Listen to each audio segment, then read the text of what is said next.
Today's YouTube is plagued by many jump cuts, fast editing, and an abundance of effects and subtitles that are no longer than 4 words at a time.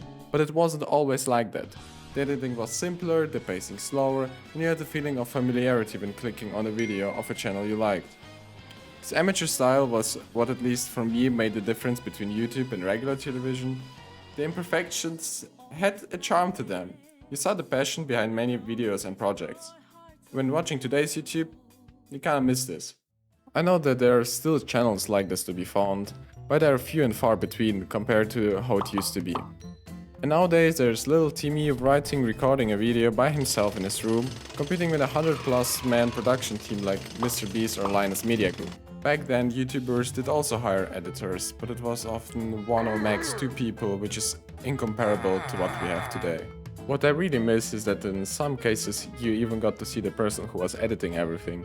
The man behind the scenes, so to say. Some channels even had a back and forth between editor and creator, which was often pretty entertaining.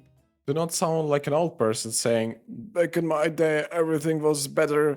Let's look at what has changed. For one, Twitch blew up. Don't get me wrong, it was big, but incomparable to what it is now. Many creators moved their audience from YouTube to Twitch and realized you can make way more money by just streaming than paying some random person to edit the highlights and uploading the highlights to their second channel. The best part is that these highlights get about just as many views as the rest of the content on what said creator, with added benefit that they can pump them out by the dozen. These highlights mostly have the same editing style across all channels, meaning that you can hire just anyone to cut these videos at the cost of the video becoming more generic. But who cares if you are the one getting that sweet ad revenue? This is happening across all of YouTube. Gaming is just Twitch clips at this point, video essays copying the generic style of Netflix documentaries, the one where the most normal topic is unnecessarily over-dramatized, and for some reason vlogs just died. Or at least I haven't seen any big presence of those in the past 3 years or so. But not only the channels are changing, YouTube did as well.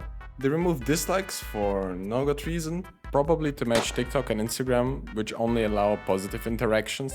On a side note, I still have some hope in Instagram, because of the comment section mostly, and the daily POVs, the new angles, if you know, you know. The way you interact with the platform is also different. It doesn't really matter if you subscribe to someone, because most of the people I know just watch any video that is recommended to them while eating breakfast or something. And they want a solid video now, or else the food will get cold. And you don't want that. But even on the rare occasion you do subscribe. You know what? It doesn't really matter at all, cause many creators disable "you will get notified when they upload the video" button, cause this makes them more views, because it reaches more people. This means that quality doesn't really matter anymore. You don't just need to change things up a bit from time to time so it's not too repetitive in what you do, leading to the bearable but repetitive scene we have today. And shorts make it all even worse, but as a creator you can't escape doing them if you want to grow your audience. They do 2 things. 1, they funnel your viewers towards your videos, which if you want you can redirect towards your Twitch stream. And 2, they're a direct promotion of your Twitch stream. The most boring part is that all the popular creators agree and all of their opinions, like some sort of hive mind. Do you remember people like Ludwig, Pokimane, XQC, Kaide, etc. be alone in their opinion? Except for maybe the cookie situation, of course.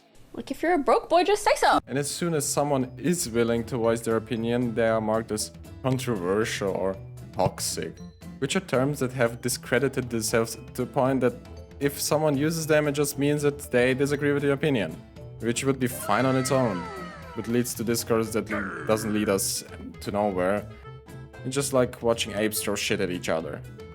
So what can we learn from this? Is YouTube doomed? No.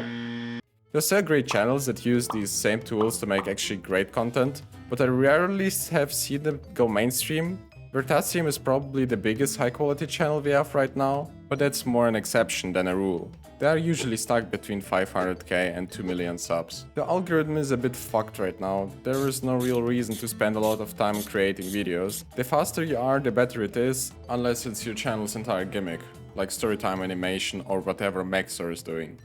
And yes, I made this video just to complain because I had nothing to watch while eating my cereal. Deal with it. It got cold.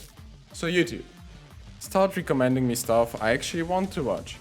And stop recommending me the same 5 channels I told you to ignore.